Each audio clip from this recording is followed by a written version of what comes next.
Comment te dire ce que je ressens? Tes bienfaits sont trop grands. Du fond de mon âme coule de larmes qui traduisent mes silences. Comment te dire ce que je ressens? Tes bienfaits sont trop grands. Du fond de mon âme coule de larmes qui traduisent mes silences. Que ma vie soit une fleur, un parfum pour toi, Seigneur.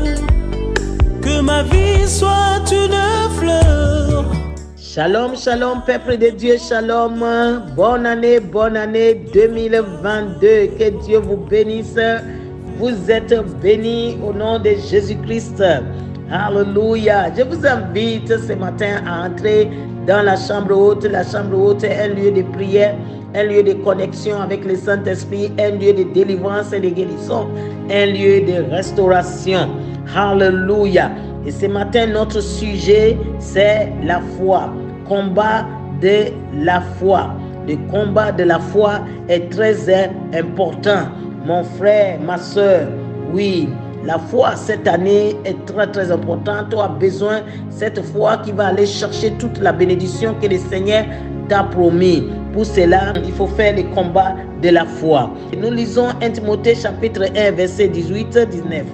Il dit, le commandement que j'ai adressé, Timothée, mon enfant, seront les prophéties faites auparavant à ton sujet, c'est que d'après elles, tu combattes le bon combat en gardant la foi et une bonne conscience. Cette conscience, quelques-uns l'ont perdue et ils ont fait naufrage par rapport à la foi. Voyez ce que l'apôtre Paul dit à son fils. Le commandement de l'apôtre Paul à son fils dans la foi de Timothée. Les disciples de Jésus-Christ doivent combattre le bon combat. La vie chrétienne est un chemin de paix, mais il reste semé de combats intérieurs et extérieurs. Le combat le plus difficile et le plus important est celui qui se passe dans notre âme, dans notre homme intérieur. Pourquoi le plus important? Parce que le combat contre les forces extérieures se mène avec nos forces intérieures.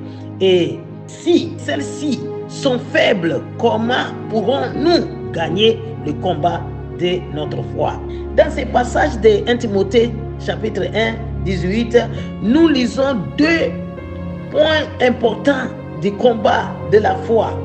Garder la foi et garder une conscience pure. Une bonne conscience, c'est très important. C'est très important, mes frères et sœurs. Gardez la foi. Gardez la foi. Et gardez une conscience pure. C'est très important.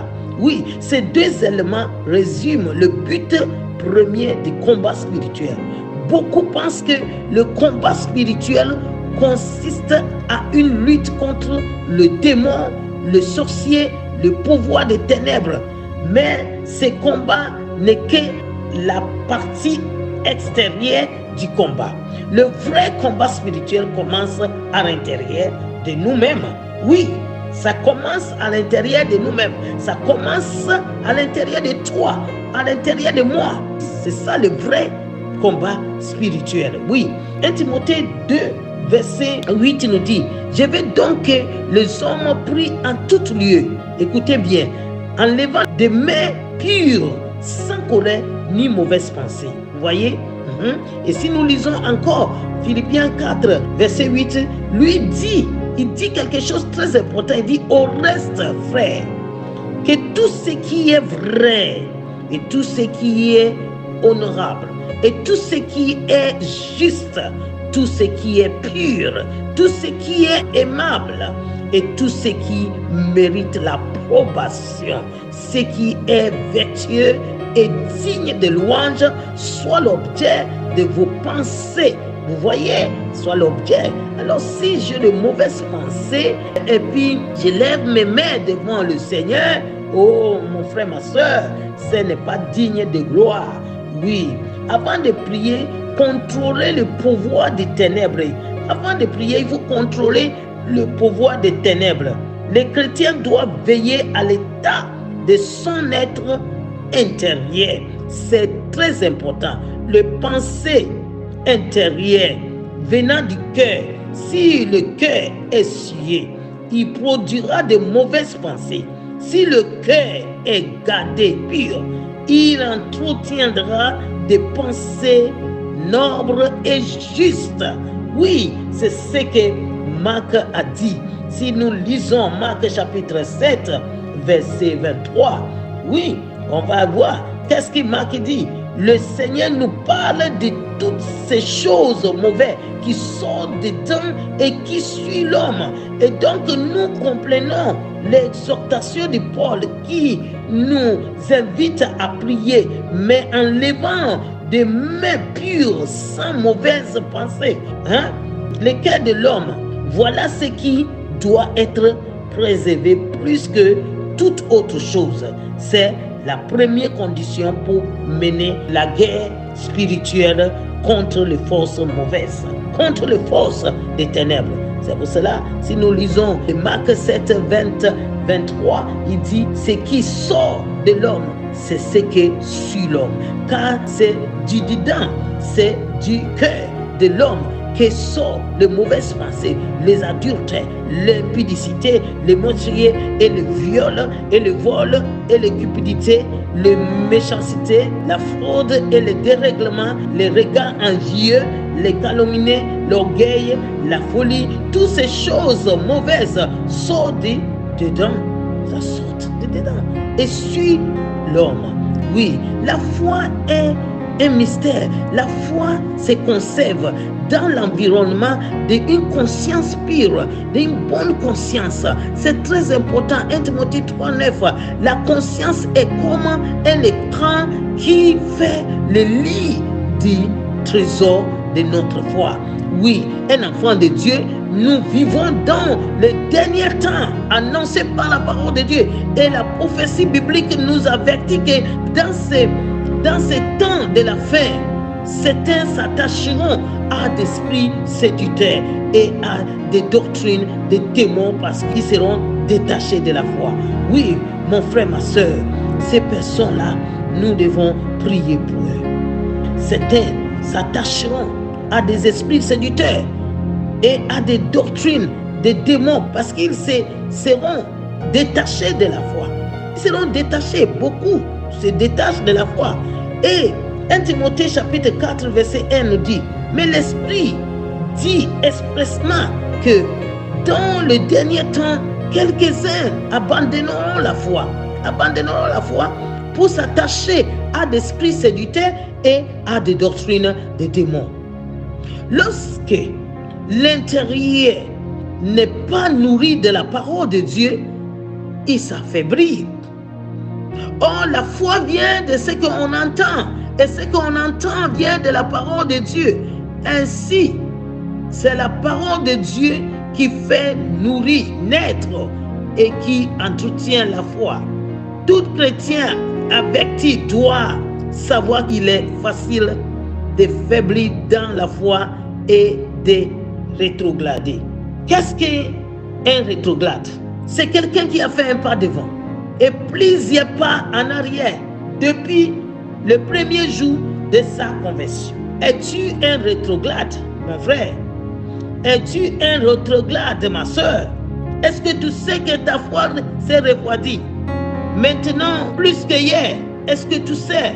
Nous nous approchons du temps de retour du Seigneur. Oui, même si le Seigneur nous a dit que cette année on sera béni, oui, ce qui est vrai aussi qu'il est à la porte. Sais-tu que ta foi s'est refroidie, mon frère, ma soeur? Sais-tu? Si tu ne sais pas, ce matin, toi qui es sur le son de ma voix, réveille-toi, analyse-toi bien. C'est très important.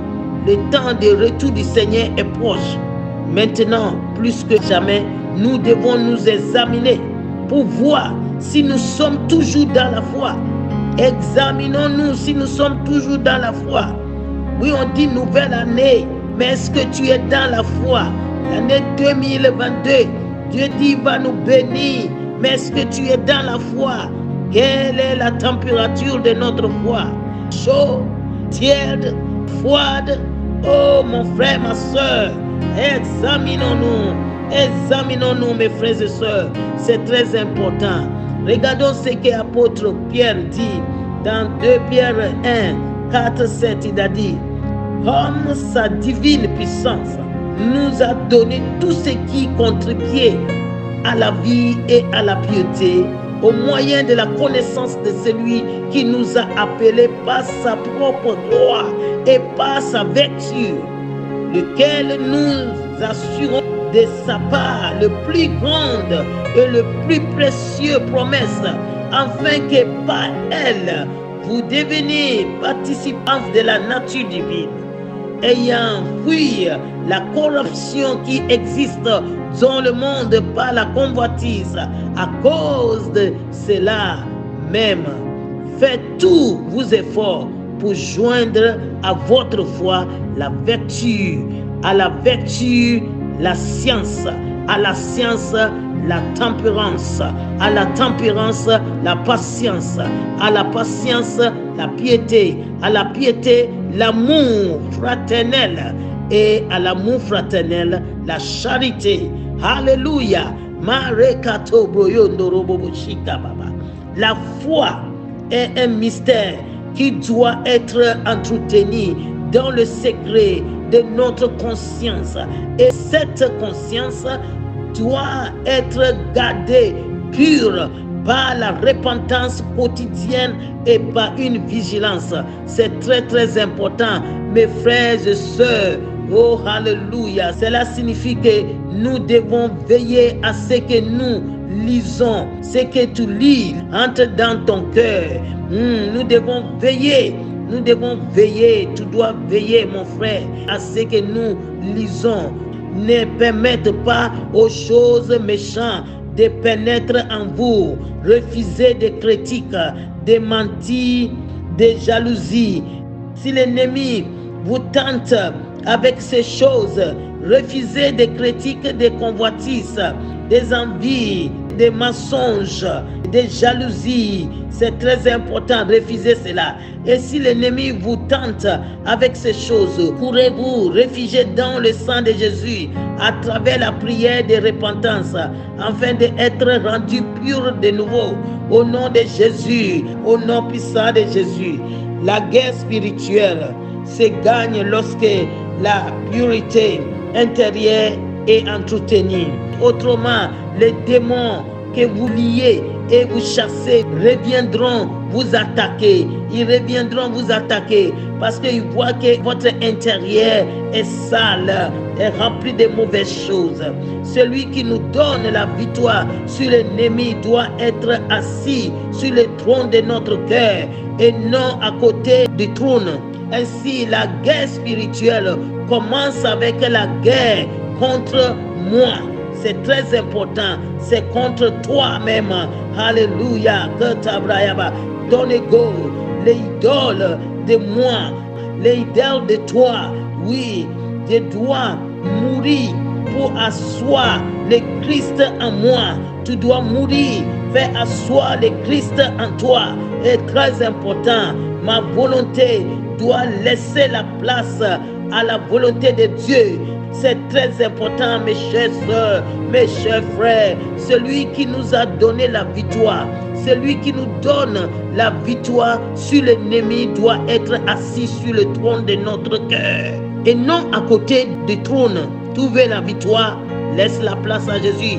Tu penses à montrer que tu es le meilleur. Tu penses à montrer que toi, personne, tu crois. Non, tu dois laisser ça à côté. Tu dois faire mourir ça complètement. C'est là, il faut comprendre cette côté-là que je suis en train de vous expliquer. You love yourself. You love yourself. Tellement que you love yourself and you don't want to let God take the place. You have to let God take the place. Tell God to come and sit on the throne of your heart. You have to die and let God take your place. Tu dois mourir pour faire asseoir Christ en toi. Ma volonté doit laisser la place à la volonté de Dieu. C'est un processus dans lequel le Saint-Esprit veut nous conduire cette année, en condition que nous deviennons une part mêlée entre ses mains, comme l'agile entre les mains du potier. Le Saint-Esprit veut nous conduire, en condition que tu abandonnes ta vie complètement dans sa main, comme l'agile entre les mains du potier. C'est très important, mes frères et sœurs. Ce matin, nous allons prier. Alléluia.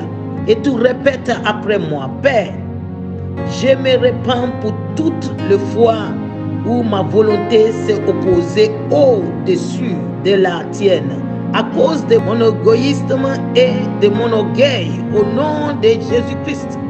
Au nom de Jésus-Christ. Père, je reconnais que mon cœur n'est pas entièrement à toi et que mon orgueil ou mon ego dirige encore mes choix et mes désirs. Je le confesse comme un péché et je me répands. Au nom de Jésus, au nom de Jésus. Père, délivre-moi de mes chaînes intérieures. Délivre-moi de ma nature déchue et change mon cœur. Renouvelle à moi un esprit bien disposé et soumis entièrement, non partiellement, à ta volonté, à ton esprit. Alléluia. Mon Père et mon Dieu, je me livre à toi comme l'agile entre les mains du potier. Réforme-moi et donne-moi la forme de Christ, mon Sauveur et Seigneur, afin que je sois transformé à sa ressemblance. Aide-moi à mourir totalement à moi-même, afin que Christ vive en moi comme une nouvelle nature. Que le caractère de Christ prenne racine en moi. Père, donne-moi d'expérimenter ta nature divine pour que je puisse déclarer en toute vérité: si je vis dans la chair, ce n'est plus moi qui vis, c'est Christ qui vit en moi. Père de gloire, fais-moi renaître en toi, par ton esprit en Christ, mon Sauveur. Que mon esprit vive en toi, et que mon âme vive en toi, et que mon corps vive en toi, que ma destinée vive en toi, que mes pensées vivent en toi, que mes émotions vivent en toi, que mes désirs vivent en toi. Sauve mon âme et je serai sauvé. Guéris mon âme et je serai guéri. Purifie ma conscience et je serai purifié. Change mon cœur et je serai transformé. Que je ne vive plus pour moi-même, mais pour toi, Seigneur. Merci, Seigneur Jésus. Merci pour ces prières qui sont montées. Et Seigneur, je compte sur toi pour que ma vie soit transformée. Au nom du Père, du Fils et du Saint-Esprit. Merci beaucoup. Merci à vous tous qui étaient sous le son de ma voix. Que le Seigneur vous bénisse abondamment ce matin et que le Seigneur nous aide à remplir tout notre devoir. Au nom de Jésus-Christ. Amen. Je vous aime et bonne année. Comme l'argile devant les potiers, donne-moi la forme qui te plaît. Fais toutes choses en ton temps, je serai toujours confiant. Seigneur, observe mes voies, garde-moi près de ta croix. Je voudrais habiter chez toi tous mes jours ici-bas. Que ma vie soit une fleur, un parfum pour toi, Seigneur.